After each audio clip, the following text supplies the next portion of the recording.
this committee will hold to examine the current rapid increase in the price of food that's occurring here in the United States and across the globe, to consider actions the federal government should take to alleviate the pressure these high prices have imposed on America's families and businesses.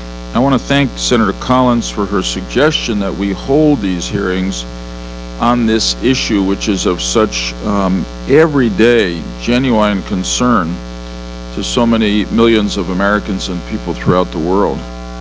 The specific issue that we're going to examine today is the effect of federal government subsidies for ethanol on the current food price crisis. Our next hearing will occur within a couple of weeks, and on that occasion we will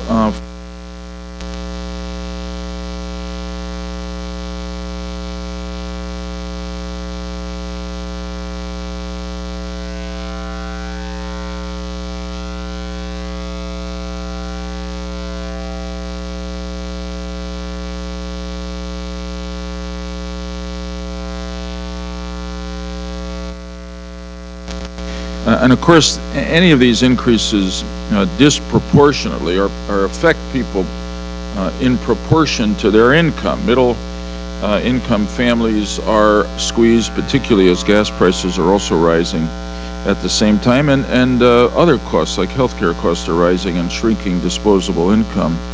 Lower income consumers are hit hardest because their food expenditures make up a larger share of their total household expenses.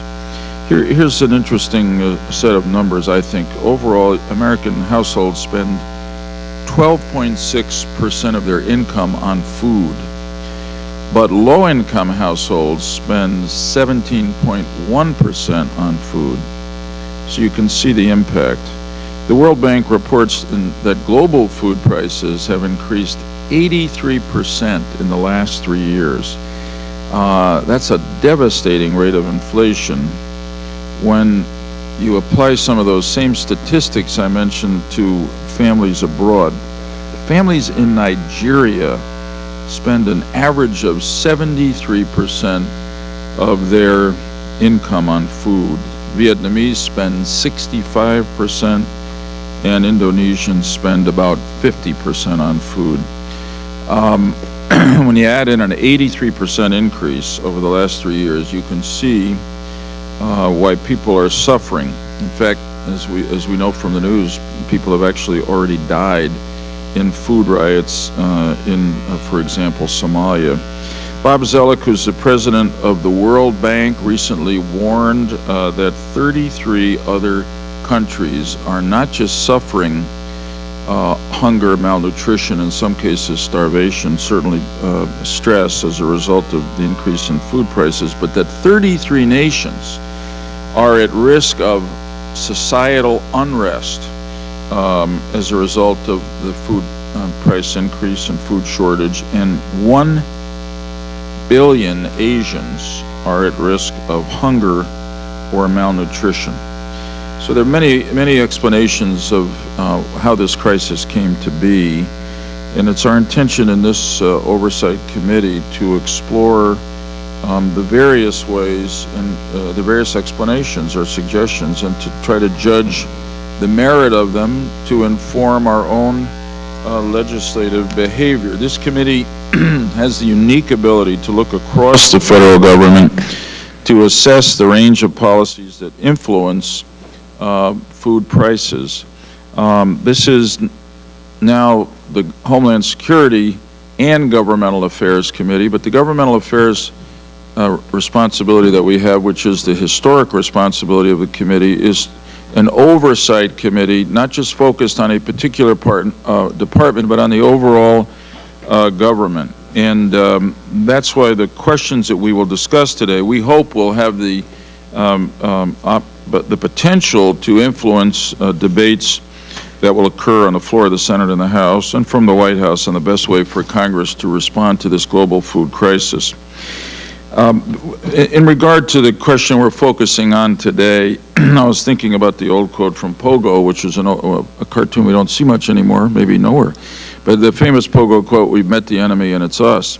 It may be that when it comes to ethanol and the increase in corn prices, that we've met the problem and we caused it, not with bad intentions, but as everyone knows, in an effort to promote American energy independence and help reduce greenhouse gas emissions that are causing global warming, Congress has required a 5-fold increase in renewable fuels, which in turn led to an increase in demand for corn and a further decrease in supplies of wheat and soybeans, as farmland that traditionally was used to grow those crops has been converted to the more profitable corn crop. So our question for this excellent group of witnesses we have today is, bottom line, did this change in policy by the federal government for a good reason cause this bad consequence, which is rising food prices? And if it did, to the extent you're able, to what extent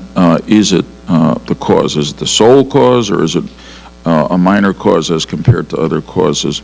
We hold a lot of hearings in this committee. This is probably as significant as any we've ever done to more people in the world and the way they live every day. So again, in introducing Senator Collins to deliver her opening statement, I wanted to thank her for being the impetus to this series of hearings that we begin today. Senator Collins. Thank you, Mr.